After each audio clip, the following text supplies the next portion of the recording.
Hello. Just want to address some of my ideas why reaction hands go down to the hip in classical Taekwondo. Because we know in up-close fighting, we'd be fighting from a guard, you really wouldn't want a hand down on the hip down here. It would be wasted, you need it up in the zone. So why, in real fighting arts, would this be the suggestion that comes down here? Now these are only my ideas. If I may use my stooge for today, introducing you again to Mr. Parker, first degree.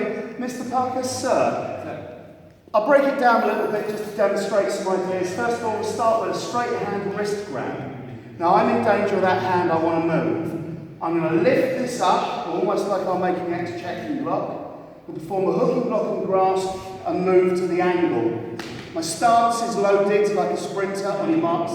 Get set. Ready to power off. I'm going to move towards him. What I know, if I pull this now sharp to the hip, you see how he turned and his head opened up. So I'm going to pull, bang, strike to the side of the neck. Could use the palm, bang, coming in here. So this is this action of pulling it in. People say classically that it improves the power in a strike. I don't know whether it does or it doesn't, but when I break boards, I very definitely use reaction hand to the hip. But we're looking at more power, grabbing hold and pulling, taking and pulling it on. It's as if you let him stand and punch, it's like one car driving into a parked car. But if you have both cars moving, you've got twice the speed in the impact, more power. So if I pull him onto the punch, his mass is coming towards me as well as my mass towards him. So we're doing a lot more damage. Now that's one idea. Also, the hand on the hip is the strongest place to base out or to hold or restrain a single hand. You'd maybe use this in a situation with a bladed weapon or something you don't want to get stuck with. Mr. Parker, I believe you brought your knife with you.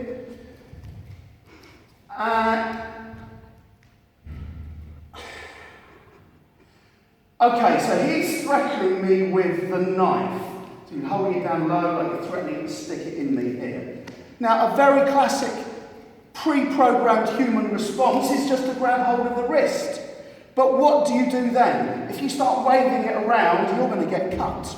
So I immediately suggest, let's turn around so they can see. So let's do that. He's threatening me with it. And this is maybe without thinking. I've got it. What do I do? Step in on him and pull it tight onto my hip. This is based out and really strong. Try taking it away from me there. I've got it here. Now, come around, try wiggling it in me and sticking it in me from behind. Very awkward.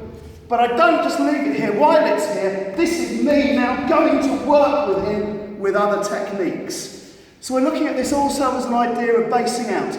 Let's face it, if this was where you were doing a tug of war, this is the strongest place, and this is where you would be pulling it to and holding and restraining where you strike. These are maybe not classic ancient martial art ideas about why that's there. These are just what I tell my people. Thank you.